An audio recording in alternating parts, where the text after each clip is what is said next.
even when asked, that you're denied information? Oh, yeah, I had a denial letter all the way across. And it's an act of Congress that if you were exposed to Agent Orange, and then this Congress said if you were there, you were exposed because they dumped so many tons of the stuff over there that they had to give us 20%, and the VA denied it right across the board. Said, you don't get it. Well, it's an act of Congress. They can't deny it. But they still did. So now I'm on appeal. I think actually I'm beyond appeal. I had to sue them. We're going to court in July. We'll see what happens there. Do you believe that the United States should be held accountable for the war crimes that they carried out during the Vietnam War? I don't know if we committed the war crimes. I know they did. Nothing was said about the communist war crimes. And we were held accountable, actually. Killing a civilian was a bad discharge, bad conduct discharge, or a dishonorable. No benefits. You did 6 months at hard labor, and they meant it. You made small rocks out of big ones. And, we did pay reparations to the government of Vietnam. We gave them $2 billion. I believe that was under Clinton. That was what they asked for, and that's what he gave them. And I think they got more. We opened up trade with them. In fact, Obama was just there to open that up some more, which really it did improve their economy. So, do you believe the other biological weapons like napalm and white phosphorus were justified? Well, white phosphorus is just burned. It burned everything. They mortared us with white phosphorus at the Tan An ground attack, and Christmas Eve. Actually, it was Christmas morning. It was like 1 o'clock in the morning in 1967, and they mortared us with white phosphorus. We didn't use it as much as they did. We did use napalm, but even where I was, I only saw that twice, and I saw 2 B-52 strikes.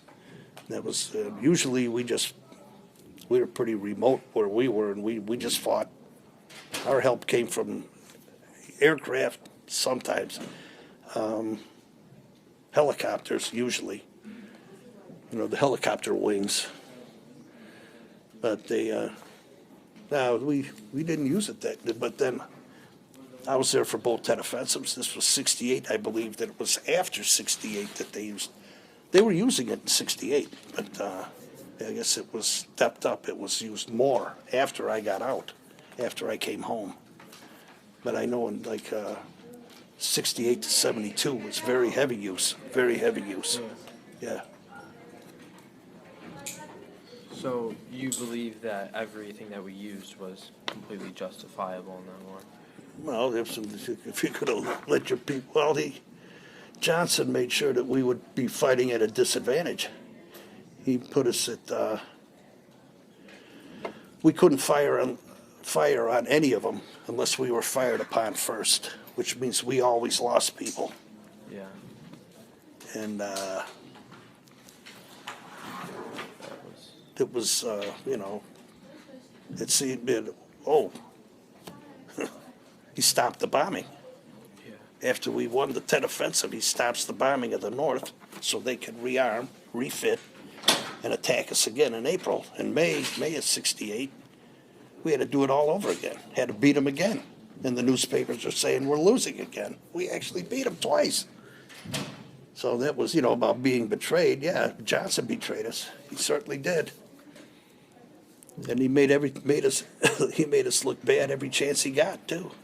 Yeah. So it was like this president right here. There's a lot of stuff you don't hear about what's going on in Afghanistan because it's not politically correct. Exactly. Because the media wants to control. And the media, they've already admitted they lied once. I wouldn't put it past them again. No, yeah, they lie to appease the few. Well, we had a big problem with people not wanting to get drafted. Yeah. I got drafted by my birthday. It was the law. If you weren't in college, you served. You had to serve your country. And these Marxists don't want to serve. They really turned on us when we came back because we were killing communists. They didn't like it. Yeah. They still don't like it. Yeah. Yeah. But war had, they needed bodies, so they had to unfortunately draft. My uncle was drafted into the Vietnam War. He came from Ireland when he was 16, and then 18 they drafted him. Yeah. Yeah. I was drafted when I was 19. Wow. Actually, 12 days after my 19th birthday, I got my. Well, you had to register at 18, but they weren't calling you up until you were 19. And that's what happened. 12 days after my 19th birthday, I got my draft notice, and then a month later, to the day, I went in. So that was. I turned 19 on July 17th. I got my notice on July 29th. And on August 29th, I went in the Army. I was sworn in and on a train going to Fort Campbell, Kentucky. So, our teacher had actually told us about some of the stuff that they showed people who were drafted. What kind of things did they, I don't know, inform you or teach you about, tell you about the war after you were drafted? That early on, they just told us we were going and pay attention to your training. Because you're training, because you don't have any experience. You don't have any combat experience, and we saw things that we were not, not used to. I mean, it affected people badly. I think everybody got PTSD out of that place. But they were right. Your training is the only thing you had to fall back on until you got your experience. And if you could survive your first 4 months in the infantry anyway, you would probably survive your tour because you would know enough. But there was no guarantees. Yeah. You could still get killed. Do everything right and still get killed. I mean, Still it was. get killed by, They told us that too, But pay attention to your training. That's pretty much all they told us. Yeah. Even getting killed later by cancer from things that were dropped on you by your own country is pretty. No, and then they denied it. Yeah.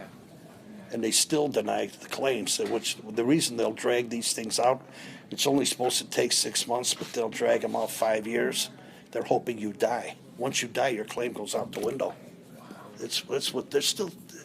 That's why we still say we're being betrayed, and it's true. We have an act of Congress behind us, and they're still denying.